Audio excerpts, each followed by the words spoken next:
ಜಗತ್ತಿನ ಎಲ್ಲಾ ದೇಶಗಳ ಮೇಲೆ ಕೂಡ ಸಾಲ ಇದೆ. ಅಮೆರಿಕ ಹತ್ರ $38 ಟ್ರಿಲಿಯನ್ ಸಾಲ ಇದೆ. ಚೈನಾ ಹತ್ರ $13 ಟ್ರಿಲಿಯನ್ ಸಾಲ ಇದೆ. ನಮ್ಮ ಇಂಡಿಯಾ ಹತ್ರ 150 ಲಕ್ಷ ಕೋಟಿ ಸಾಲ ಇದೆ.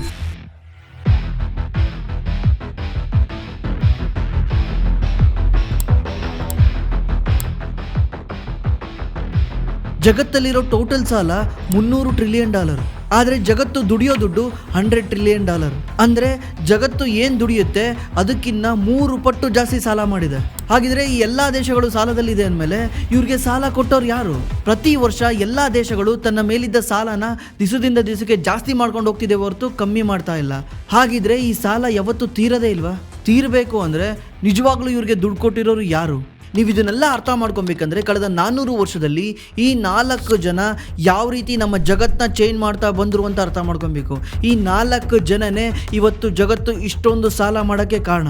ಮತ್ತೆ ಈ 4 ಜನ ಬೀಸಿರೋ ಬಲೆಗೆ ಜಗತ್ತು ಈ ಸಾಲನ ತೀರ್ಸೋಕ್ಕೆ ಚಾನ್ಸೇ ಇಲ್ಲ. ಆ ರೀತಿ ಮಾಡಾಕಿದ್ದಾರೆ ಈ 4 ಜನ. ಹಾಗಿದ್ರೆ ಯಾರು ಈ 4 ಜನ? ಕಳೆದ 1000 ವರ್ಷದಲ್ಲಿ ಜಗತ್ತಲ್ಲಿದ್ದ ರೂಲ್ಸು ಸಿಂಪಲ್. ಏನಂದರೆ ಯಾರ ಹತ್ರ ಜಾಸ್ತಿ ಗೋಲ್ಡ್ ಇದೆ ಅವನು ಶ್ರೀಮಂತ, ಯಾರ ಹತ್ರ ಜಾಸ್ತಿ ಗೋಲ್ಡ್ ಇಲ್ಲ ಅವನು ಬಡವ. ಸಿಂಪಲ್ ಆಗಿ ಜಗತ್ತಿನಾದ್ಯಂತ ಈ ರೂಲ್ಸೇ ಫಾಲೋ ಆಗ್ತಾ ಹೋಗ್ತಾ ಇತ್ತು. ಆಗಿನ ಕಾಲದ ರಾಷ್ಟ್ರಗಳಿಗೆ ರಾಜ್ಯ ನಡೆಸೋಕ್ಕೆ ದುಡ್ಡು ಬೇಕಾಗಿರುತ್ತೆ. ಈ ದುಡ್ಡು ಜಸ್ಟ್ ಟ್ಯಾಕ್ಸ್ ದುಡ್ಡಿಂದ ಬರಲ್ಲ. ಯಾಕಂದ್ರೆ ಸೈನ್ಯ ನೋಡ್ಕೊಳಕ್ಕೆ, ಕೋಟೆ ಕಟ್ಟಕ್ಕೆ, ಬೇರೆ ರಾಜ್ಯದ ಮೇಲೆ ಹೋಗಿ ಅಟ್ಯಾಕ್ ಮಾಡಕ್ಕೆ, ಯುದ್ಧ ಮಾಡಕ್ಕೆ, ಇದು ಎಲ್ಲದಕ್ಕೂ ದುಡ್ಡು ಬೇಕಾಗಿರುತ್ತೆ. ಈ ದುಡ್ಡನ್ನ ಜಸ್ಟ್ ಟ್ಯಾಕ್ಸ್ ಏನೇ ಫುಲ್ಫಿಲ್ ಮಾಡಕ್ ಆಗ್ತಾ ಇರಲ್ಲ. ಯಾಕಂದ್ರೆ ಸಡನ್ ಆಗಿ ಏನಾದ್ರು ಯುದ್ಧ ಬಂದಾಗ ಸಾವಿರಾರು ಸೈನಿಕರು ಬೇಕಾಗ್ತಾರೆ. ಸೈನಿಕರಿಗೆಲ್ಲರಿಗೂ ಸಂಬಳ ಕೊಡಬೇಕು, ಅವರಿಗೆ ಊಟ ಕೊಡಬೇಕು, ಪ್ರತಿ ಒಂದು ಖರ್ಚು ರಾಜನ ತಲೆ ಮೇಲೆ ಬರುತ್ತೆ. ಇದರಿಂದ ರಾಜ ಏನ್ ಮಾಡ್ತಾ ಇದ್ದ, ಅಲ್ಲಿ ಸುತ್ತಮುತ್ತ ಇದ್ದ ಶ್ರೀಮಂತರ ಹತ್ರ ರಾಜ ಸಾಲ ಮಾಡ್ತಿದ್ದ. ಇವ್ರನ್ನ ಸೇಟ್ ಅಂತ ಕರಿಬಹುದು. ಆಗಿನ ಕಾಲದಲ್ಲಿ ಯಾರು ದೊಡ್ಡ ದೊಡ್ಡ ವ್ಯಾಪಾರಿಗಳಿದ್ರು ಅವ್ರ ಹತ್ರ ರಾಜ ಸಾಲ ಮಾಡ್ತಾ ಇದ್ದ. ಸಾಲ ಮಾಡಿ ಟ್ಯಾಕ್ಸ್ ಇಂದ ಬರೋ ದುಡ್ಡಲ್ಲಿ ಸಾಲ ವಾಪಸ್ ಕೊಡ್ತಾ ಇದ್ದ. ಬಟ್ ರಾಜ ತುಂಬಾ ಪವರ್ಫುಲ್ ಆಗಿರೋ ಕಾರಣದಿಂದ ಎಷ್ಟೋ ಜನ ದುಡ್ಡು ಕೊಟ್ರೆ ರಾಜ ಅದನ್ನ ವಾಪಸ್ ಕೊಡ್ತಿರ್ಲಿಲ್ಲ. ಯಾರನ್ನ ಹಂಗೂ ರಾಜನ್ಗೆ ತುಂಬಾ ಫೋರ್ಸ್ ಮಾಡಿ ಕೇಳಿದ್ರೆ ರಾಜ ಅವ್ರನ್ನ ಜೈಲಿಗೆ ಹಾಕ್ಬಿಡ್ತಿದ್ದ ಅಥವಾ ಸಾಯಿಸೇ ಬಿಡ್ತಿದ್ದ. ಇದರಿಂದ ಬರ್ತಾ ಬರ್ತಾ ಜನಗಳಿಗೆ ರಾಜರ ಮೇಲಿರೋ ನಂಬಿಕೆ ಕಮ್ಮಿ ಆಗ್ತಾ ಹೋಗುತ್ತೆ. ರಾಷ್ಟ್ರಗಳಿಗೆ ಸಾಲ ಕೊಡಕ್ಕೆ ಈ ವ್ಯಾಪಾರಸ್ಥರು ತುಂಬಾ ಎದುರ್ಕೊಂತ ಇರ್ತಾರೆ. ಅದೇ ರೀತಿ 1694ರಲ್ಲಿ ದ ವಿಲಿಯಂ ಥರ್ಡ್ ಅನ್ನೋ ಒಬ್ಬ ಇಂಗ್ಲೆಂಡ್ ನ ಕಿಂಗು ಫ್ರಾನ್ಸ್ ಮೇಲೆ ಅಟ್ಯಾಕ್ ಮಾಡಕ್ ಹೋಗ್ತಾನೆ. ಆ ಟೈಮಲ್ಲಿ ಈ ಯುದ್ಧ ಮಾಡಕ್ಕೆ ಅವನಿಗೆ ಸಖತ್ತು ದುಡ್ಡು ಬೇಕಾಗಿರುತ್ತೆ. ಆಗ ಈ ರಾಜ ಅಲ್ಲಿನ ಸುತ್ತಮುತ್ತ ಇದ್ದ ಟ್ರೇಡರ್ಸ್ ಹತ್ರ ಹೋಗಿ ದುಡ್ಡು ಕೇಳ್ತಾನೆ. ಬಟ್ ಅವ್ರು ಯಾರು ಕೂಡ ರಾಜನ್ಗೆ ದುಡ್ಡು ಕೊಡಲ್ಲ. ಯಾಕಂದ್ರೆ ಇಂಗ್ಲೆಂಡ್ ನ ರಾಜರು ಪದೇ ಪದೇ ಇವ್ರು ಕೊಟ್ಟಿರೋ ದುಡ್ಡನ್ನ ಎತ್ತಾಕ್ತಾ ಬಂದಿರ್ತಾರೆ, ಸರಿಯಾಗಿ ವಾಪಸ್ ಕೊಟ್ಟಿರಲ್ಲ. ಇಂಥವ್ರನ್ನ ನಾವು ಡಿಫಾಲ್ಟರ್ಸ್ ಅಂತ ಕರಿತೀವಿ. ಬಟ್ ರಾಜನ್ಗೆ ಮಾತ್ರ ಆ ಟೈಮಲ್ಲಿ ದುಡ್ಡಿನ ಅವಶ್ಯಕತೆ ತುಂಬಾ ಜಾಸ್ತಿ ಇರುತ್ತೆ. ಆಗ ರಾಜ ದುಡ್ಡಿಗೆ ಯೋಚನೆ ಮಾಡೋ ಟೈಮಲ್ಲೇ ಒಬ್ಬ ಎಂಟ್ರಿ ಕೊಡ್ತಾನೆ. ಅವನೇ ವಿಲಿಯಂ ಪ್ಯಾಟರ್ಸನ್. ಇವನು ಸ್ಕಾಟಿಷ್ ನ ಒಬ್ಬ ಟ್ರೇಡರ್ ಆಗಿರ್ತಾನೆ. ಇವನು ಜೀವನದಲ್ಲಿ ಎಲ್ಲಾ ತರ ಬಿಸ್ನೆಸ್ ಮಾಡಿ ಫೇಲ್ ಆಗಿರ್ತಾನೆ. ಬಟ್ ಇವನ ಹತ್ರ ಒಳ್ಳೆ ಶ್ರೀಮಂತರ ನೆಟ್ವರ್ಕ್ ಇರುತ್ತೆ. ಅವಾಗ ಇವನೊಂದು ಐಡಿಯಾ ಮಾಡ್ತಾನೆ. ಏನಂದ್ರೆ ಇವನೋಗಿ ರಾಜನ ಹತ್ರ ಹೇಳ್ತಾನೆ, ನಾನು ನಿನ್ಗೆ ಸಾಲ ಕೊಡಿಸ್ತೀನಿ, ನನ್ನ ಹತ್ರ ತುಂಬಾ ಜನ ಶ್ರೀಮಂತ ವ್ಯಕ್ತಿಗಳದ್ದು ಕಾಂಟ್ಯಾಕ್ಟ್ ಇದೆ, ನಾನು ನಿನಗೆ ಸಾಲ ಕೊಡಿಸ್ತೀನಿ. ನಾವೆಲ್ಲ ಗುಂಪು ಕಟ್ಕೊಂಡು ಮ್ಯೂಚುವಲ್ ಆಗಿ ದುಡ್ಡನ್ನ ಕಲೆಕ್ಟ್ ಮಾಡಿ ನಿನಗೆ ಸಾಲ ಕೊಡ್ತೀವಿ. ಇಲ್ಲಿಂದಾನೆ ಸ್ಟಾರ್ಟ್ ಆಗೋದು ಮ್ಯೂಚುವಲ್ ಫಂಡ್ಗಳು. ಅವಾಗ ರಾಜ ಹೇಳ್ತಾನೆ, ಸರಿ ನಾನು ಒಪ್ಕೊಂತೀನಿ ಅಂತ ಹೇಳ್ತಾನೆ. ಬಟ್ ಇವನೊಂದು ಷರತ್ ಆಗ್ತಾನೆ. ಏನಂದ್ರೆ ಈ ದುಡ್ಡನ್ನ ನೀವೇ ನನಗೆ ವಾಪಸ್ ಕೊಡೋದು ಬೇಕಾಗಿಲ್ಲ, ನಾವೇನು ಸಾಲ ಕೊಡ್ತೀವಲ್ಲ ದುಡ್ಡನ್ನ ವಾಪಸ್ ಕೊಡೋದು ಬೇಕಾಗಿಲ್ಲ. ಬಟ್ ಈ ದುಡ್ಡಿಗೆ ನೀವು ವರ್ಷ 8% ಇಂಟ್ರೆಸ್ಟ್ ಕಟ್ತಾ ಹೋಗ್ಬೇಕು ಅಂತ. ಆ ಟೈಮಲ್ಲಿ ಇವರೆಲ್ಲರ ಹತ್ರ ಕಲೆಕ್ಟ್ ಮಾಡಿರೋ ದುಡ್ಡು 12 ಲಕ್ಷ ಪೌಂಡ್ ಇರುತ್ತೆ. ಇದಕ್ಕೆ ವರ್ಷ 8% ಇಂಟ್ರೆಸ್ಟ್ ಕಟ್ಟಬೇಕು ಅಂತ ರಾಜಂಗೆ ಹೇಳ್ತಾನೆ. ರಾಜ ಒಪ್ಕೊಂತಾನೆ, ಸರಿ ಓಕೆ ನಾನು ಇದಕ್ಕೆ ಈಸಿಲಿ ಇಂಟ್ರೆಸ್ಟ್ ಕಟ್ತೀನಿ ಅಂತ. ಬಟ್ ಅಲ್ಲಿನ ಶ್ರೀಮಂತ ವ್ಯಕ್ತಿಗಳದ್ದು ಕ್ವಶನ್ ಏನಾಗಿರುತ್ತೆ, ಈ ರಾಜ ಇವತ್ತಿರ್ತಾನೆ, ಅಲ್ಲಿ ಸೋತ್ರೆ ಹೋಗ್ಬಿಡ್ತಾನೆ. ಇವನ್ ಸೋತ್ರೆ ಅಥವಾ ಇವನ್ ವಾಪಸ್ ಸತ್ತೋಗ್ಬಿಟ್ರೆ ಆ ದುಡ್ಡು ಹೋಗ್ಬಿಡುತ್ತಲ್ಲ, ಇವನ್ ಜೊತೆಗೆ ಆ ದುಡ್ಡು ಮಾಯ ಆಗ್ಬಿಡುತ್ತಲ್ಲ ಅಂತ ಅಲ್ಲಿನ ಶ್ರೀಮಂತ ವ್ಯಕ್ತಿಗಳು ಭಯ ಪಡ್ತಿರ್ತಾರೆ. ಅವಾಗ ವಿಲಿಯಂ ಪ್ಯಾಟರ್ಸನ್ ಏನ್ ಐಡಿಯಾ ಕೊಡ್ತಾನೆ ಅಂದ್ರೆ, ನಾನು ನಿಮಗೆ ಸಾಲ ಕೊಡ್ತಿದ್ದೀವಲ್ಲ ರಾಜಂಗೆ, ನಾವು ರಾಜಂಗೆ ಸಾಲ ಕೊಡ್ತಿಲ್ಲ, ಪಾರ್ಲಿಮೆಂಟಿಗೆ ಸಾಲ ಕೊಡ್ತಿದ್ದೀವಿ. ಪಾರ್ಲಿಮೆಂಟ್ ಅಂದ್ರೆ ಅಲ್ಲಿರೋ ಒಂದು ರಾಜ್ಯಕ್ಕೆ ಸಾಲ ಕೊಡ್ತಿದ್ದೀವಿ. ರಾಜ್ಯಕ್ಕೆ ಸಾಲ ಕೊಟ್ಟಾಗ ನಾಳೆ ಒಂದ್ ದಿವಸ ಈ ಸ್ಥಾನದಲ್ಲಿ ಯಾರೇ ಬಂದರೂ ಕೂಡ ಈ ಸಾಲ ಈ ರಾಜ್ಯದ ಮೇಲೆ ಇರುತ್ತೆ, ರಾಜನ ಮೇಲಲ್ಲ. ರಾಜ ನಾಳೆ ಇರ್ತಾನೆ, ಸಾಯ್ತಾನೆ. ಬಟ್ ಆ ಸಾಲ ಈ ರಾಜ್ಯದ ಮೇಲೆ ಅಥವಾ ದೇಶದ ಮೇಲೆ ಇರುತ್ತೆ ಅಂತ ಆ ಪ್ಯಾಟರ್ಸನ್ ಆ ಶ್ರೀಮಂತ ವ್ಯಕ್ತಿಗಳಿಗೆ ಹೇಳ್ತಾನೆ. ಅವಾಗ ಅವ್ರು ಅದನ್ನೆಲ್ಲ ಕೇಳಿ ಈ ಸಾಲ ಕೊಡಕ್ಕೆ ಒಪ್ಕೊಂತಾರೆ. ಇದನ್ನ ಇವನ್ ಬಂದ್ಬಿಟ್ಟು ರಾಜಂಗೂ ಹೇಳ್ತಾನೆ. ರಾಜನ್ಗೆ ದುಡ್ಡು ಬೇಕಿರೋ ಕಾರಣದಿಂದ ಇವರೆಲ್ಲ ಷರತ್ತುಗಳಿಗೂ ಒಪ್ಕೊಂತಾನೆ. ಒಪ್ಕೊಂಡು ಪಾರ್ಲಿಮೆಂಟ್ ಅಲ್ಲಿ ಈ ಬಿಲ್ ನ ಪಾಸ್ ಮಾಡಿಸ್ತಾರೆ. ಬಿಲ್ ಅಂದ್ರೆ ಪಾರ್ಲಿಮೆಂಟ್ ಅಲ್ಲಿ ಒಂದು ರೂಲ್ಸ್ ತಗೊಂಡ್ಬರ್ತಾರೆ. ಆಗಲೂ ಕೂಡ ರೂಲ್ಸ್ ರೆಗ್ಯುಲೇಷನ್ಗಳು ಇದ್ವು. ಇದನ್ನ ನೀತಿ ನಿಯಮ ಅಂತ ಕರೆಯೋರು. ಆ ನಿಯಮದೊಳಗೆ ಇದನ್ನ ಸೇರಿಸ್ತಾರೆ. ಏನಂದ್ರೆ ಈ ರಾಜ್ಯನ ಹತ್ರ 12 ಲಕ್ಷ ಪೌಂಡ್ ಸಾಲ ಇದೆ. ಈ ಸಾಲಕ್ಕೆ ರಾಜ ವರ್ಷ 8% ಇಂಟ್ರೆಸ್ಟ್ ಕಟ್ಟಬೇಕು, ಬಡ್ಡಿ ಕೊಡಬೇಕು. ಇದನ್ನ ಯಾವ ದುಡ್ಡಲ್ಲಿ ಕೊಡಬೇಕು? ಟ್ಯಾಕ್ಸ್ ದುಡ್ಡಲ್ಲಿ ಬಡ್ಡಿ ಕಟ್ತಾ ಹೋಗ್ಬೇಕು. ಎಲ್ಲಿವರೆಗೂ ಈ ರಾಜ್ಯ ಇರುತ್ತೆ ಅಲ್ಲಿವರೆಗೂ ಈ ಸಾಲ ಈ ರಾಜ್ಯದ ಮೇಲೆ ಇರುತ್ತೆ, ಅಂದ್ರೆ ಆ ಜನಗಳ ಮೇಲೆ ಇರುತ್ತೆ. ಇಲ್ಲಿಂದನೇ ಜಗತ್ತಿನಲ್ಲೇ ಫಸ್ಟ್ ಟೈಮು ದೇಶಗಳು ಸಾಲ ಮಾಡಕ್ ಸ್ಟಾರ್ಟ್ ಮಾಡ್ತವೆ. ಅದಕ್ಕಿಂತ ಮುಂಚೆ ರಾಜ ಸಾಲ ಮಾಡ್ತಿರ್ತಾನೆ. ಆ ರಾಜ ಏನಾದ್ರು ಸತ್ತೋದ್ರೆ ಈ ಡೆಟ್ಟು ಮಾಯ ಹೋಗ್ಬಿಡುತ್ತೆ. ನೆಕ್ಸ್ಟ್ ಇದು ಕಂಟಿನ್ಯೂ ಆಗ್ತಾ ಇರಲ್ಲ ತಲತಲಾಂತರದಲ್ಲಿ. ಈ ವಿಲಿಯಂ ಪ್ಯಾಟರ್ಸನ್ ತಂದಿರೋ ಒಂದು ನಿಯಮದಿಂದ ಈ ಸಾಲ ಎಲ್ಲಿವರೆಗೂ ಆ ದೇಶ ಇರುತ್ತೆ ಅಲ್ಲಿವರೆಗೂ ಆ ಸಾಲ ಹಂಗೆ ಉಳ್ಕೊಂತ ಹೋಗುತ್ತೆ. ಬಟ್ ಈ ವಿಲಿಯಂ ಪ್ಯಾಟರ್ಸನ್ ತಂದಿದ್ದ ಈ ರೂಲು ನೆಕ್ಸ್ಟ್ 100 ವರ್ಷ ಕಂಟಿನ್ಯೂಸ್ಲಿ ನಡ್ಕೊಂಡು ಹೋಗುತ್ತೆ, ಯಾವುದೇ ರೀತಿ ಪ್ರಾಬ್ಲಮ್ ಇಲ್ದಲೆ. ಬಟ್ ಬರ್ತಾ ಬರ್ತಾ ಕೆಲವೊಬ್ರು ಸಾಲ ಕೊಡೋರು ಇದರಲ್ಲಿ ಒಂದು ಲೂಪ್ ಹೋಲ್ನ ನೋಡ್ತಾರೆ. ಏನಂದ್ರೆ ಓಕೆ, ಇವಾಗ ನಾವು ಆ ರಾಜ್ಯಂಗೆ ಸಾಲ ಕೊಟ್ಟಿದೀವಿ, ಆ ದೇಶದ ಮೇಲೆ ಸಾಲ ಇದೆ. ನಾಳೆ ಒಂದ್ ದಿವಸ ಈ ರಾಜ ಸಾಲ ತಗೊಂಡ್ಬಿಟ್ಟು ದೇಶ ಬಿಟ್ಟು ಹೋಗ್ಬಿಟ್ರೆ ಅಲ್ಲಿ ಯಾರು ಕೇಳಲ್ಲ ಇವನ್ನ. ಈ ದೇಶದಲ್ಲಿ ಹೊಸ ರಾಜ ಬಂದ್ರೆ ಅದನ್ನ ತೀರಿಸಬೇಕಾಗುತ್ತೆ. ಈ ತರ ರಾಜಗಳು ಮಾಡಿದ್ರೆ ಬೇಕು ಅಂತ ಮಾಡಿದ್ರೆ ದೇಶದ ಮೇಲೆ ಸಾಲದ ಹೊರೆ ಜಾಸ್ತಿ ಆಗ್ತಾ ಹೋಗುತ್ತೆ. ಇದರಿಂದ ನಮ್ ದುಡ್ಡು ವಾಪಸ್ ಬರಲ್ಲ ಅಂತ ಸ್ವಲ್ಪ ಜನ ಥಿಂಕ್ ಮಾಡಿ ಇದಕ್ಕೊಂದು ಸೊಲ್ಯೂಷನ್ ಹುಡುಕ್ತಾರೆ. ಅವಾಗ್ಲೇ ಇವರು ಈ ಸಾಲ ಜಸ್ಟ್ ಒಂದು ದೇಶದ ಮೇಲೆ ಇರೋದನ್ನ ಜಗತ್ತಿನಾದ್ಯಂತ ಕನೆಕ್ಟ್ ಮಾಡ್ತಾ ಹೋಗ್ತಾರೆ. 1815ರಲ್ಲಿ ಇಡೀ ಯುರೋಪೇನೆ ಬೆಂಕಿನಲ್ಲಿ ಕುದಿತಾ ಇರುತ್ತೆ. ಇದಕ್ಕೆ ಕಾರಣ ಆಗಿನ ಫ್ರೆಂಚ್ ಜನರಲ್ ಆಗಿದ್ದ ನೆಪೋಲಿಯನ್ ಬೋನಾಪಾರ್ಟೆ. ಇವಂದು ಗುರಿ ಇದ್ದಿದ್ದು ಒಂದೇ, ಇಡೀ ಜಗತ್ನೇ ಗೆಲ್ಬೇಕು ಅಂತ. ಇದೇ ರೀಸನ್ ಇಂದ ಆ ಟೈಮಲ್ಲಿ ಫ್ರೆಂಚ್ ಜೊತೆಗೆ ಇಂಗ್ಲೆಂಡ್, ರಷ್ಯಾ, ಪರ್ಷಿಯಾ, ಆಸ್ಟ್ರಿಯಾ ಇವೆಲ್ಲ ಕೂಡ ಈ ನೆಪೋಲಿಯನ್ ಜೊತೆ ಫೈಟ್ ಮಾಡ್ತಾ ಇರ್ತವೆ.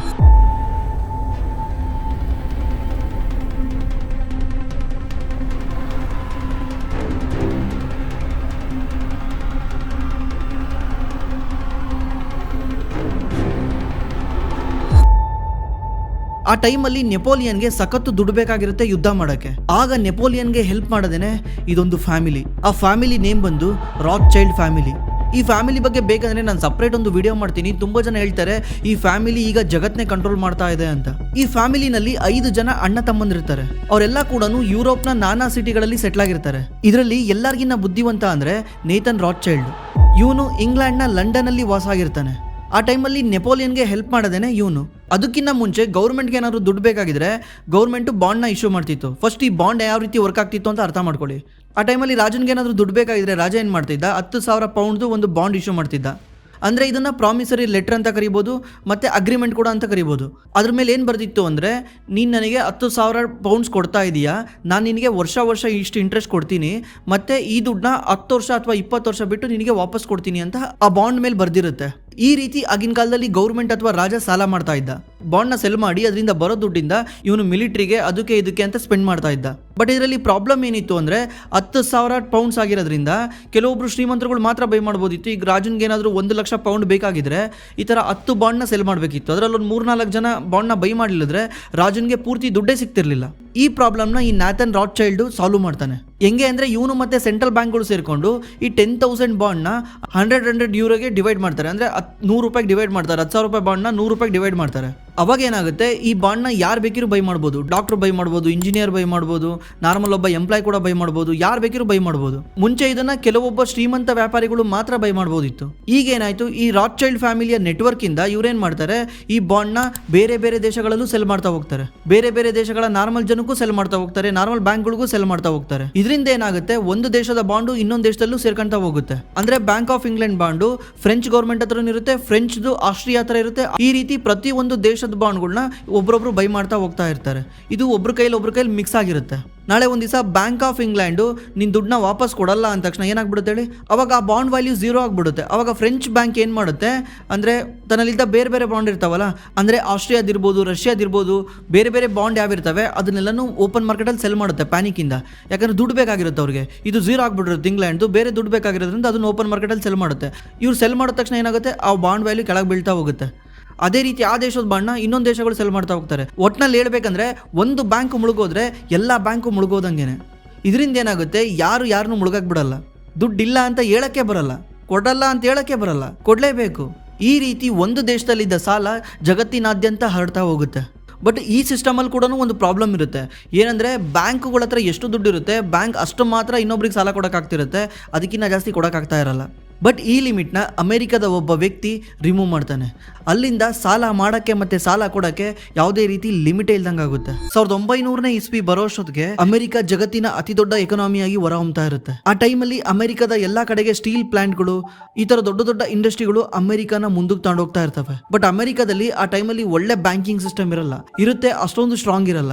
ಯಾಕಂದ್ರೆ ಈ ಬ್ಯಾಂಕಿಂಗ್ ಸಿಸ್ಟಮ್ ಗೋಲ್ಡ್ ಬೇಸ್ ಆಗಿ ನಡೀತಾ ಇರುತ್ತೆ. ಅಂದ್ರೆ ಗೌರ್ಮೆಂಟ್ ಹತ್ರ ಗೋಲ್ಡ್ ಎಷ್ಟಿರುತ್ತೋ ಅಷ್ಟೇ ನೋಟ್ ನ ಪ್ರಿಂಟ್ ಮಾಡಕ್ ಆಗ್ತಾ ಇರುತ್ತೆ, ಅದಕ್ಕಿಂತ ಜಾಸ್ತಿ ಮಾಡಕ್ ಆಗ್ತಿರಲ್ಲ. ಮುಂದೆ ಹೋಗಿ ಇದೇ ರೀಸನ್ಗೆ ಅಮೆರಿಕದ ಬ್ಯಾಂಕ್ಗಳು ಬ್ಯಾಂಕ್ಗಳು ಮುಳುಗೋ ಪರಿಸ್ಥಿತಿ ಕೂಡ ಬರ್ತವೆ. 1907ರಲ್ಲಿ ಇಬ್ರು ಅಮೆರಿಕದ ಅತಿ ದೊಡ್ಡ ಬಿಸ್ನೆಸ್ ಮ್ಯಾನ್ಗಳು ಏನ್ ಮಾಡ್ತಾರೆ, ಕಾಪರ್ ಪ್ರೈಸ್ ನ ಕಂಟ್ರೋಲ್ ಮಾಡಕ್ ಹೋಗ್ತಾರೆ. ಎಂಟೈರ್ ಕಾಪರ್ ಮಾರ್ಕೆಟ್ ನ ಬೈ ಮಾಡಿ ಸಪ್ಲೈ ಲಿಮಿಟೆಡ್ ಆದಾಗ ಕಾಪರ್ ಪ್ರೈಸ್ ಜಾಸ್ತಿ ಆಗುತ್ತಲ್ಲ, ಅವಾಗ ಅದನ್ನ ಸೆಲ್ ಮಾಡೋಣ ಅಂತ ಪ್ಲಾನ್ ಮಾಡಿರ್ತಾರೆ. ಬಟ್ ಇವ್ರದ್ದು ಪ್ಲಾನ್ ಉಲ್ಟಾ ಆಗಿ ಮನೆ ಮಠ ಮಾರ್ಕೊಳ್ಳೋ ಪರಿಸ್ಥಿತಿ ಬರುತ್ತೆ. ಇವರಿಬ್ರು ಬೀದಿಗೆ ಬಂದಿದ್ರಿಂದ ಅಮೆರಿಕದ ಎಷ್ಟೋ ಬ್ಯಾಂಕ್ಗಳು ಕೂಡ ಬೀದಿ ಬರೋ ಪರಿಸ್ಥಿತಿ ಬರ್ತವೆ. ಯಾಕಂದ್ರೆ ಇವರಿಬ್ರು ಅಮೆರಿಕದ ಮೋಸ್ಟ್ ಆಫ್ ದಿ ದೊಡ್ಡ ದೊಡ್ಡ ಬ್ಯಾಂಕ್ಗಳಲ್ಲಿ ಬೋರ್ಡ್ ಅಲ್ಲಿ ಕುಂತಿರ್ತಾರೆ. ಇವರೇ ಮುಳುಗೋಗ್ತಿದ್ದಾರೆ ಅಂದ್ರೆ ಈ ಬ್ಯಾಂಕ್ಗಳು ಮುಳುಗೋಗ್ತವೆ ಅಂತ ಜನ ಏನ್ ಮಾಡ್ತಾರೆ, ಎದುರ್ಕೊಂಡ್ಬಿಟ್ಟು ಎಲ್ಲಾ ದುಡ್ಡನ್ನ ಬಿಡಿಸ್ಕೊಳಕ್ ಹೋಗ್ತಾರೆ ಬ್ಯಾಂಕಿಂದ. ಇದರಿಂದ ಅಮೆರಿಕದ ಎಷ್ಟೋ ಬ್ಯಾಂಕ್ಗಳು ಬಾಗ್ಲು ಮುಚ್ಚೋ ಪರಿಸ್ಥಿತಿಗೆ ಬಂದಿರ್ತವೆ. ಆ ಟೈಮಲ್ಲಿ ಎಂಟೈರ್ ಅಮೆರಿಕದ ಬ್ಯಾಂಕಿಂಗ್ ಕೊಲ್ಯಾಪ್ಸ್ ನ ಕಾಪಾಡಿದ್ದು ಅಂದ್ರೆ ಒಬ್ಬ 70 ವರ್ಷದ ಮುದುಕ. ಆ ವ್ಯಕ್ತಿ ನೇಮ್ ಬಂದು JP ಮಾರ್ಗನ್. ಈ ವ್ಯಕ್ತಿ ಅಮೆರಿಕದ ಪವರ್ಫುಲ್ ಬ್ಯಾಂಕರ್ ಆಗಿರ್ತಾನೆ. ಇವನೇನ್ ಮಾಡ್ತಾನೆ, ಇವಾಗ ಆಗ್ತಿರೋ ಒಂದು ಕ್ರೈಸಿಸ್ ನ ಅರ್ಥ ಮಾಡ್ಕೊಂಡು ಎಲ್ಲಾ ಬ್ಯಾಂಕ್ ನ ಚೇರ್ಮನ್ಗಳನ್ನ ಬರಕ್ ಹೇಳ್ತಾರೆ. ಬರಕ್ ಹೇಳಿ ಎಲ್ಲಾ ಬ್ಯಾಂಕ್ಗೂ ಹೇಳ್ತಾನೆ, ಈಗ ಬ್ಯಾಂಕ್ಗಳು ಮುಳುಗ್ತಾ ಇದಾವೆ, ನಿಮ್ಮ ಪರ್ಸನಲ್ ದುಡ್ಡು ಕೂಡ ತೆಗೆದ್ಬಿಟ್ಟು ಬ್ಯಾಂಕ್ ಅಲ್ಲಿ ಇನ್ವೆಸ್ಟ್ ಮಾಡಿ, ಬ್ಯಾಂಕ್ ಅಲ್ಲಿ ಡೆಪಾಸಿಟ್ ಮಾಡಿ, ಇದರಿಂದ ನಾವು ಈ ಕ್ರೈಸಿಸ್ ನ ತಪ್ಪಿಸ್ಕೊಬಹುದು ಅಂತ ಎಲ್ರಿಗೂ ಸಲಹೆ ಕೊಡ್ತಾನೆ. ಎಲ್ರು ಕೂಡ ಅದೇ ರೀತಿ ಮಾಡ್ತಾರೆ. ಆಗ ಈ ಫೈನಾನ್ಷಿಯಲ್ ಕ್ರೈಸಿಸ್ ಇಂದ ಅಮೆರಿಕ ಸೇವ್ ಆಗುತ್ತೆ. ಬಟ್ ಈ JP ಮಾರ್ಗನ್ ಯೋಚನೆ ಮಾಡ್ತಾನೆ, ಇವತ್ತೇನೋ ನಾನು ಇದೀನಿ, ನಾಳೆ ಒಂದ್ ದಿವಸ ನಾನು ಇಲ್ದಂಗಾದಾಗ ಈ ಪರಿಸ್ಥಿತಿ ಬಂದ್ರೆ ಮತ್ತೆ ಬ್ಯಾಂಕ್ಗಳು ಕಷ್ಟಕ್ಕೆ ಸಿಗಾಕಂತವೆ ಅಂತ ಇವನೇನ್ ಮಾಡ್ತಾನೆ, ಇನ್ನೊಂದು ಸ್ಟ್ರಾಟಜಿ ಯೂಸ್ ಮಾಡ್ತಾನೆ. ಮತ್ತೆ ಈ ಎಲ್ಲಾ ಬ್ಯಾಂಕ್ಗಳ ಚೇರ್ಮನ್ಸ್ ನ ಒಂದು ಐಲ್ಯಾಂಡ್ಗೆ ಬರಕ್ ಹೇಳ್ತಾನೆ. ಈ ನ್ಯೂಸ್ ನ ಎಲ್ಲೂ ಹೊರಗಡೆ ಲೀಕ್ ಆಗಕ್ ಕೂಡ ಬಿಡಲ್ಲ. ತುಂಬಾ ಸೀಕ್ರೆಟ್ ಆಗಿ ಈ ಮೀಟಿಂಗ್ ನ ಮಾಡ್ತಾರೆ. ಈ ಮೀಟಿಂಗ್ ಅಲ್ಲಿ ಒಂದು ಡಿಸೈಡ್ ಮಾಡ್ತಾರೆ, ಏನಂದ್ರೆ ಆ ಟೈಮಲ್ಲಿ ಅಮೆರಿಕದ ಬ್ಯಾಂಕ್ ನ ಸೆಂಟ್ರಲ್ ಬ್ಯಾಂಕ್ ಅಂತ ಕರಿತಿರ್ತಾರೆ. ತುಂಬಾ ಜನಗಳು ಏನ್ ಅನ್ಕೊಂಡಿರ್ತಾರೆ, ಸೆಂಟ್ರಲ್ ಬ್ಯಾಂಕ್ ಅಂದ್ರೆ ಇದು ಯಾವ್ದೋ ಪ್ರೈವೇಟ್ ಬ್ಯಾಂಕು, ಇದ್ರ ಬಗ್ಗೆ ಜನಗಳಿಗೆ ನಂಬಿಕೆ ಇರಲ್ಲ ಅಷ್ಟೊಂದು. ಅದಕ್ಕೆ ಈ JP ಮಾರ್ಗನ್ ಒಂದು ಪ್ಲಾನ್ ಮಾಡಿ ಈ ನೇಮ್ ನ ಚೇಂಜ್ ಮಾಡ್ತಾನೆ. ಸೆಂಟ್ರಲ್ ಬ್ಯಾಂಕ್ ಇಂದ ಫೆಡರಲ್ ರಿಸರ್ವ್ ಅನ್ನೋ ಒಂದು ನೇಮ್ ನ ಚೇಂಜ್ ಮಾಡ್ತಾನೆ. ಫೆಡರಲ್ ಅನ್ನೋದು ಅಮೆರಿಕದಲ್ಲಿ ಗೌರ್ಮೆಂಟ್ ಗೆ ಯೂಸ್ ಮಾಡ್ತಾರೆ, ರಿಸರ್ವ್ಸ್ ಅನ್ನೋದು ಜನಗಳ ದುಡ್ಡು ರಿಸರ್ವ್ ಆಗಿದೆ ಅಂತ ಜನಗಳು ನಂಬಕ್ ಸ್ಟಾರ್ಟ್ ಮಾಡ್ತಾರೆ ಅಂತ ಈ ತರ ನೇಮ್ ಚೇಂಜ್ ಮಾಡ್ತಾರೆ. ಇದೇ ರೀತಿ ಅಮೆರಿಕದ ಫೆಡರಲ್ ರಿಸರ್ವ್ ಅನ್ನೋ ಒಂದು ಬ್ಯಾಂಕ್ ನ ಹುಟ್ಟಾಕ್ತಾರೆ. ಈ ಬ್ಯಾಂಕ್ ರೂಲ್ಸ್ ರೆಗ್ಯುಲೇಷನ್ ನ ಅಮೆರಿಕದ ಪಾರ್ಲಿಮೆಂಟ್ ಅಲ್ಲಿ ಬಿಲ್ ಪಾಸ್ ಮಾಡಿಸ್ತಾರೆ. ಬಿಲ್ ಪಾಸ್ ಮಾಡಿಸಿ ಇದು ಅಮೆರಿಕದ ಗೌರ್ಮೆಂಟ್ ಬ್ಯಾಂಕ್ ಅಂತ ಸ್ಥಾಪನೆ ಮಾಡ್ತಾರೆ. ಮುಂಚೆ ಏನಾಗ್ತಾ ಇತ್ತು, ಗೌರ್ಮೆಂಟ್ಗೆ ದುಡ್ಡು ಬೇಕಂದ್ರೆ ಗೌರ್ಮೆಂಟ್ ಏನ್ ಮಾಡ್ತಿತ್ತು, ಬಾಂಡ್ ನ ಸೆಲ್ ಮಾಡ್ತಿತ್ತು. ಜನಗಳಿಗೆ, ಇನ್ಸ್ಟಿಟ್ಯೂಷನ್ಗಳಿಗೆ ಬಾಂಡ್ ನ ಸೆಲ್ ಮಾಡಿ ಅವರಿಂದ ಬರೋ ದುಡ್ಡಿಂದ ಗೌರ್ಮೆಂಟ್ ರನ್ ಮಾಡ್ತಾ ಇತ್ತು. ಬಟ್ ಇವಾಗ ಏನಾಗುತ್ತೆ, ಈ ಗೌರ್ಮೆಂಟ್ಗೆ ದುಡ್ಡು ಬೇಕಾದಾಗ ಗೌರ್ಮೆಂಟ್ ಏನ್ ಮಾಡುತ್ತೆ, ತನ್ನ ಬಾಂಡ್ ನ ಫೆಡರಲ್ ರಿಸರ್ವ್ಗೆ ಸೆಲ್ ಮಾಡುತ್ತೆ. ಫೆಡರಲ್ ರಿಸರ್ವ್ಸ್ ಗೌರ್ಮೆಂಟ್ ಬಾಂಡ್ ನ ಬೈ ಮಾಡಿ ಈ ದುಡ್ಡನ್ನ ಗೌರ್ಮೆಂಟಿಗೆ ವಾಪಸ್ ಕೊಡುತ್ತೆ. ಇಲ್ಲಿ ಫೆಡರಲ್ ರಿಸರ್ವ್ಸ್ ಯಾವುದೇ ರೀತಿ ಹೊಸ ನೋಟ್ ನ ಪ್ರಿಂಟ್ ಮಾಡಲ್ಲ, ಮತ್ತೆ ಅವ್ರ ಹತ್ರ ಸಾಲ ಮಾಡಲ್ಲ. ಇದೇನ್ ಮಾಡುತ್ತೆ, ಸಿಂಪಲ್ ಥಿಂಗ್ ಮಾಡುತ್ತೆ. ಏನಂದ್ರೆ ಡಿಜಿಟಲಿ ಈ ನಂಬರ್ ನ ಇನ್ಕ್ರೀಸ್ ಮಾಡುತ್ತೆ. ಅಂದ್ರೆ ಗೌರ್ಮೆಂಟ್ ಇಷ್ಟು ದುಡ್ಡು ಕೊಟ್ಟಿದ್ದೀನಿ ಅಂತ ಕಂಪ್ಯೂಟರ್ ಅಲ್ಲಿ ನಂಬರ್ ನ ಇನ್ಕ್ರೀಸ್ ಮಾಡುತ್ತೆ. ಹೊಸದಾಗಿ ನೋಟ್ ಪ್ರಿಂಟ್ ಮಾಡಲ್ಲ, ಹೊಸದಾಗಿ ಯಾರ ಹತ್ರನೂ ಸಾಲ ಮಾಡಲ್ಲ. ಅಂದ್ರೆ ಸಿಸ್ಟಮ್ ಅಲ್ಲಿ ಹೊಸ ಕ್ರೆಡಿಟ್ ನ ಜಾಸ್ತಿ ಮಾಡ್ತಾರೆ. ಇದರಿಂದ ಅನ್ಲಿಮಿಟೆಡ್ ದುಡ್ಡು ಸಿಗ್ತಾ ಹೋಗುತ್ತೆ. ಗೌರ್ಮೆಂಟ್ಗೆ ಯಾವಾಗ ದುಡ್ಡು ಬೇಕು ಅವಾಗ ಫೆಡರಲ್ ರಿಸರ್ವ್ಸ್ಗೆ ಬಾಂಡ್ ನ ಸೇಲ್ ಮಾಡಿದ್ರೆ ಫೆಡರಲ್ ರಿಸರ್ವ್ಸ್ ಗೌರ್ಮೆಂಟ್ಗೆ ದುಡ್ಡು ಕೊಡುತ್ತೆ. ಈ ಪ್ರೋಸೆಸ್ ಸ್ವಲ್ಪ ನಿಮಗೆ ಇಲ್ಲಾಜಿಕಲ್ ಅನ್ನಿಸ್ಬೋದು. ಈಗಲೂ ಕೂಡ ಇದೇ ಸಿಸ್ಟಮ್ ನಡೀತಾ ಇರೋದು. ನೀವು 2020ನಲ್ಲಿ ಇಂಡಿಯನ್ ಗೌರ್ಮೆಂಟ್ ಬಂದ್ಬಿಟ್ಟು 20 ಲಕ್ಷ ಪ್ಯಾಕೇಜ್ ಕೊಡ್ತೀವಿ ಅಂತ ಹೇಳ್ತಲ್ಲ, 20 ಲಕ್ಷ ಕೋಟಿ ಪ್ಯಾಕೇಜ್ ಕೊಡ್ತೀವಿ ಅಂತ, ಅದು ಕೂಡ ಇದೇ ರೀತಿನೇ. ನೀವು ಅನ್ಕೊಂಡಿದ್ರೆ ಗೌರ್ಮೆಂಟ್ ಎಲ್ಲರ ಅಕೌಂಟಲ್ಲಿ ದುಡ್ಡು ಹಾಕುತ್ತೆ ಅಂತ. ಗೌರ್ಮೆಂಟ್ ಏನ್ ಮಾಡುತ್ತೆ, ಗೌರ್ಮೆಂಟ್ ಬಾಂಡ್ನ RBI ಸೆಲ್ ಮಾಡಿ RBI ಹತ್ರ ದುಡ್ಡು ಇಸ್ಕೊಳ್ಳುತ್ತೆ. RBI ತರ ಹೊಸ ದುಡ್ಡನ್ನ ಕ್ರೆಡಿಟ್ ಮಾಡುತ್ತೆ, ಪ್ರಿಂಟ್ ಮಾಡಲ್ಲ. ಮೊದಲನೇ ವ್ಯಕ್ತಿ ಸಾಲನ ಪರ್ಮನೆಂಟ್ ಮಾಡ್ತಾನೆ, ಎರಡನೇ ವ್ಯಕ್ತಿ ಈ ಸಾಲನ ಗ್ಲೋಬಲ್ ಮಾಡ್ತಾನೆ, ಈ ವ್ಯಕ್ತಿ ಈ ಸಾಲನ ಅನ್ಲಿಮಿಟೆಡ್ ಮಾಡ್ತಾನೆ. ಈ ಸಾಲ ಅನ್ಲಿಮಿಟೆಡ್ ಆದಾಗ ದೇಶಗಳು ಏನ್ ಮಾಡ್ತವೆ, ಇನ್ನೊಂದು ದೇಶದ ಜೊತೆ ಸಂಬಂಧ ಚೆನ್ನಾಗಿರಕ್ಕೆ ಆ ದೇಶಗಳಿಗೂ ಸಾಲ ಕೊಡ್ತವೆ. ಆ ರೀತಿ ಸಾಲ ಕೊಟ್ಟಾಗ ಯಾವ್ದಾದ್ರು ಒಂದು ಸಣ್ಣ ದೇಶ ಕೈ ಎತ್ಬಿಟ್ರೆ ಮತ್ತೆ ಅಮೆರಿಕನ್ ಬ್ಯಾಂಕ್ಗಳು ಕೊಲ್ಯಾಪ್ಸ್ ಆಗ್ಬೇಕಾಗುತ್ತೆ, ದೊಡ್ಡ ದೊಡ್ಡ ಬ್ಯಾಂಕ್ಗಳು ಕೊಲ್ಯಾಪ್ಸ್ ಆಗ್ಬೇಕಾಗುತ್ತೆ. ಈ ಪ್ರಾಬ್ಲಮ್ ನ ಮತ್ತೆ ಸಾಲ್ವ್ ಮಾಡೋದು 1979ರಲ್ಲಿ. 1970ರಲ್ಲಿ ಅಮೆರಿಕದಲ್ಲಿ ಒಂದು ಪ್ರಾಬ್ಲಮ್ ಸ್ಟಾರ್ಟ್ ಆಗಿರುತ್ತೆ, ಇನ್ಫ್ಲೇಷನ್ ಅಂದ್ರೆ ಹಣದುಬ್ಬರ. ಈ ಇನ್ಫ್ಲೇಷನ್ ಎಷ್ಟು ಖತರ್ನಾಕ್ ಅಂದ್ರೆ ದೇಶಗಳನ್ನೇ ಮುಳುಗ್ಸೋ ಅಷ್ಟು ಪವರ್ ಇರುತ್ತೆ ಇನ್ಫ್ಲೇಷನ್ಗೆ ಆ ದೇಶದ ಸೆಂಟ್ರಲ್ ಬ್ಯಾಂಕ್ಗಳು ಭಯಂಕರ ಎದುರ್ಕೊಂತವೆ. ನೀವು ಜಿಂಬಾಬ್ವೆ ನೋಡಿರ್ಬೋದು, ವೆನಿಜುಲಾ ನೋಡಿರ್ಬೋದು, ಇವೆಲ್ಲ ಪರದಾಡ್ತಿರೋದು ಇನ್ಫ್ಲೇಷನ್ ಇಂದಾನೆ. ಇದನ್ನ ಇನಿಷಿಯಲಿ ಕಂಟ್ರೋಲ್ ಮಾಡ್ಲಿಲ್ಲದ್ರೆ ದೇಶನೇ ಮುಳುಗೋಗ್ಬೇಕಾಗುತ್ತೆ. ಅದೇ ರೀತಿ ಈ ಪ್ರಾಬ್ಲಮ್ಗೆ ಸೊಲ್ಯೂಷನ್ ನ 1979ರಲ್ಲಿ ಆಗಿನ ಕಾಲದ ಅಮೆರಿಕದ ಫೆಡರಲ್ ರಿಸರ್ವ್ ಚೇರ್ಮನ್ ಆಗಿದ್ದ ಪಾಲ್ ವೋಕರ್ ಅನ್ನೋನು ಸಾಲ್ವ್ ಮಾಡ್ತಾನೆ. 1979ರಲ್ಲಿ ಅಮೆರಿಕದ ಟೋಟಲ್ ಇಂಟ್ರೆಸ್ಟ್ ರೇಟ್ ಬಂದ್ಬಿಟ್ಟು 8% ಇರುತ್ತೆ. ಇವನು ಒಂದೇ ವರ್ಷದಲ್ಲಿ ಅದನ್ನ 20%ಗೆ ತಗೊಂಡೋಗ್ತಾನೆ. 20%ಗೆ ತಗೊಂಡೋಗ ತಕ್ಷಣ ಇನ್ಫ್ಲೇಷನ್ ಅಮೆರಿಕದಲ್ಲಿ ಕಮ್ಮಿ ಆಗ್ತಾ ಬರುತ್ತೆ. ಬಟ್ ರಿಯಲ್ ಆಗಿ ಪ್ರಾಬ್ಲಮ್ ಅನ್ಭವಿಸಿದ್ದು ನಮ್ಮಂತ ಸಣ್ಣ ಸಣ್ಣ ದೇಶಗಳು. ಯಾಕಂದ್ರೆ ಆ ಟೈಮಲ್ಲಿ ಅಮೆರಿಕದ ಬ್ಯಾಂಕ್ಗಳು ಬೇರೆ ಬೇರೆ ದೇಶಗಳಿಗೆ ಸಾಲ ಕೊಟ್ಟಿರ್ತವೆ. ಎಕ್ಸಾಂಪಲ್ ಮೆಕ್ಸಿಕೋ, ಅರ್ಜೆಂಟೈನಾ, ಬ್ರೆಜಿಲ್, ಈ ದೇಶಗಳೆಲ್ಲ ಸಾಲ ಮಾಡಿರ್ತವೆ. ಸಡನ್ಲಿ ಅಮೆರಿಕ 8% ಇಂದ 20%ಗೆ ಏನಾದ್ರು ಇಂಟ್ರೆಸ್ಟ್ ರೇಟ್ ನ ಜಾಸ್ತಿ ಮಾಡಿದ್ರೆ ಇವ್ರು ಯಾವ ರೀತಿ ಇಂಟ್ರೆಸ್ಟ್ ಕಟ್ಟಕ್ಕಾಗುತ್ತೆ? ನೀವೇ ಯೋಚನೆ ಮಾಡಿ, 10 ಲಕ್ಷಕ್ಕೆ ವರ್ಷ 80,000 ಇಂಟ್ರೆಸ್ಟ್ ಕಟ್ತಿರ್ತೀರಾ. ಸಡನ್ ಆಗಿ 2 ಲಕ್ಷ ಕಟ್ಟಬೇಕಂದ್ರೆ ಎಲ್ಲಿಂದ ಕಟ್ಟಕ್ಕಾಗುತ್ತೆ? 80,000ನೇ ಕಷ್ಟಪಟ್ಟು ಕಟ್ತಾ ಇರ್ತೀರಾ, ಸಡನ್ನಾಗಿ 2 ಲಕ್ಷ ಕಟ್ಟಬೇಕಂದ್ರೆ ಎಲ್ಲಿಂದ ಕಟ್ಟೋಕ್ಕಾಗುತ್ತೆ? ನೀವೇ ಯೋಚನೆ ಮಾಡಿ, ನೀವು ಒಂದು 10 ಲಕ್ಷ ರೂಪಾಯಿ ಸಾಲ ತಗೊಂಡಿದ್ದೀರಾ, ತಿಂಗಳ 8,000 ರೂಪಾಯಿ ಇಂಟ್ರೆಸ್ಟ್ ಕಟ್ತಿದ್ದೀರಾ, ನಿಮ್ಗೊಂದು 30,000 ಸಂಬಳ ಬರುತ್ತೆ ಅನ್ಕೊಳ್ಳಿ, ತಿಂಗಳ 8,000 ರೂಪಾಯಿ ಇಂಟ್ರೆಸ್ಟ್ ಕಟ್ತಿದ್ದೀರಾ. ಈಗ ಸಡನ್ಲಿ ನೀವು 20,000 ಇಂಟ್ರೆಸ್ಟ್ ಕಟ್ಟಬೇಕಂದ್ರೆ ಏನು ಗತಿ ಆಗುತ್ತೆ? ನಿಮಗೆ ಬರೋ 30,000 ಸಂಬಳದಲ್ಲಿ 20,000 ಬರೀ ಇಂಟ್ರೆಸ್ಟೇ ಕಟ್ಟಬೇಕಂದ್ರೆ ಜೀವನ ಹೆಂಗೆ ಮಾಡ್ತೀರಾ? ಇದರಿಂದ ಏನಾಗುತ್ತೆ ಹೇಳಿ? ದೇಶ ಮುಳುಗಡೆ ಆಗುತ್ತೆ. ಅದೇ ರೀತಿ ಮೆಕ್ಸಿಕೋ, ಬ್ರೆಜಿಲ್, ಅರ್ಜೆಂಟೈನಾ ಕೂಡ ಇದೇ ರೀತಿ ಆಗುತ್ತೆ. ಅವಾಗ ಮೆಕ್ಸಿಕೋ ಹೇಳುತ್ತೆ, ನನ್ನ ಕೈಲಿ ಇಂಟ್ರೆಸ್ಟ್ ಕಟ್ಟಕ್ಕಾಗಲ್ಲ, ನಾನು ಸಾಲನೇ ವಾಪಸ್ ಕೊಡಲ್ಲ, ಏನು ಮಾಡ್ತೀರಾ ಮಾಡ್ಕೊಳ್ಳಿ ಅಂತ ಮೆಕ್ಸಿಕೋ ಹೇಳ್ಬಿಡುತ್ತೆ, ಪಬ್ಲಿಕಲ್ಲಿ ಬಂದು ಹೇಳ್ಬಿಡುತ್ತೆ. ಇದರಿಂದ ಮತ್ತೆ ಇನ್ವೆಸ್ಟರ್ಸ್ ಪ್ಯಾನಿಕ್ ಆಗಿ ಅಮೆರಿಕದ ಬ್ಯಾಂಕಲ್ಲಿ ಇಟ್ಟಿದ್ದ ದುಡ್ಡನ್ನೆಲ್ಲನೂ ವಿಡ್ರಾ ಮಾಡ್ತಾ ಹೋಗ್ತಾರೆ ಫಾಸ್ಟಾಗಿ. ಮತ್ತೆ ಅಮೆರಿಕನ್ನ ಬ್ಯಾಂಕ್ಗಳು ಮುಳುಗೋ ಪರಿಸ್ಥಿತಿ ಬರುತ್ತೆ. ಮತ್ತೆ ಈ ವ್ಯಕ್ತಿ ಅದನ್ನು ಬಂದು ರಿಸಾಲ್ವ್ ಮಾಡ್ತಾನೆ. ಹೆಂಗೆ ಅಂದರೆ IMF ಇಂದ ಈ ಕಂಟ್ರಿಗಳಿಗೆ ಸಾಲ ಕೊಡಿಸೋದು, ಸಾಲ ಕೊಡಿಸ್ಬಿಟ್ಟು ಈ ಸಾಲದಿಂದ ಸಾಲ ವಾಪಸ್ ತೀರಿಸ್ರಿ ಅಂತ ಹೇಳೋದು. ನಿಮ್ಮ ಮನೆಯಲ್ಲಿ ಯಾವುದೋ ಒಂದು ಹುಡುಗ ಇದ್ದಾನೆ, ಅವ್ನು ಪೂರ್ತಿ ಸಾಲ ಮಾಡ್ಕೊಂಡ್ಬಿಟ್ಟಿದ್ದಾನೆ, ಅವ್ನ ಕೈ ಸಾಲ ತೀರ್ಸೋಕ್ಕಾಗ್ತಿಲ್ಲ. ಅವಾಗ ನೀವೇನು ಮಾಡ್ತೀರಾ? ನಿಮ್ಮ ದುಡ್ಡನ್ನೇ ಕೊಟ್ಬಿಟ್ಟು, ನೋಡು ಈ ದುಡ್ಡನ್ನ ಕೊಡ್ತಾ ಇದ್ದೀನಿ, ಬಟ್ ನೀನು ನನಗೆ ವಾಪಸ್ ಕೊಡಬೇಕು, ಫಸ್ಟ್ ಈಗ ಸಾಲ ತೀರಿಸು, ನನಗೆ ಆಮೇಲೆ ವಾಪಸ್ ಕೊಡಂತೆ ಅಂತೇಳಿ ಸಾಲ ಕೊಡ್ತೀಯ. ಸಾಲ ಕೊಡ್ಬೇಕಾದ್ರೆ ನೀನು ತುಂಬ ಷರತ್ತುಗಳನ್ನ ಹಾಕ್ತೀಯ. ಏನಂದರೆ ನೋಡಿ, ಹಿಂಗೆ ಮಾಡೋಂಗಿಲ್ಲ, ಹಂಗೆ ಮಾಡೋಂಗಿಲ್ಲ ಅಂತ. ಅದೇ ರೀತಿ IMF ಕೂಡ ಲಾಟ್ ಆಫ್ ಷರತ್ತನ್ನು ಹಾಕುತ್ತೆ. ಈ ಷರತ್ಗೆಲ್ಲ ಒಪ್ಕೊಂಡು ಅವರು ಅಮೆರಿಕ ಹತ್ರ ಸಾಲ ತಗೊಂಡು ಮತ್ತೆ ಅಮೆರಿಕಾಗೆ ಸಾಲ ತೀರಿಸ್ತಾರೆ. ಈ ಸಾಲದ ಸುಳಿನಲ್ಲಿ ನಮ್ಮ ಇಂಡಿಯಾ ಕೂಡ ಸಿಗಾಕೊಂಡಿರುತ್ತೆ. 1991ರಲ್ಲಿ ನಮ್ಮ ಇಂಡಿಯಾ ಬ್ಯಾಲೆನ್ಸ್ ಆಫ್ ಪೇಮೆಂಟ್ ಅನ್ನೋ ಕ್ರೈಸಿಸಲ್ಲಿ ಸಿಗಾಕೊಂಡಿರುತ್ತೆ. ಬೇರೆ ದೇಶಗಳಿಗೆ ದುಡ್ಡು ಕೊಡೋಕ್ಕೆ ನಮ್ಮ ಇಂಡಿಯಾ ಹತ್ರ ಡಾಲರ್ ಇರಲ್ಲ. ಆಗ ದೇಶ ಏನು ಮಾಡುತ್ತೆ, ತನ್ನಲ್ಲಿದ್ದ ಗೋಲ್ಡ್ನ ಇಂಗ್ಲೆಂಡಲ್ಲಿ ಹೋಗಿ ಅಡ ಇಡುತ್ತೆ. ಇಂಗ್ಲೆಂಡಲ್ಲಿ ಹೋಗಿ ಅಡ ಇಟ್ಟು ಅದನ್ನು ರಿಸಾಲ್ವ್ ಮಾಡ್ಕೊಳಕ್ಕೆ IMF ಹತ್ರ ಸಾಲ ಕೇಳುತ್ತೆ. IMF ಕೂಡ ಸೇಮ್ ರೂಲ್ಸ್ ಹಾಕಿರುತ್ತೆ.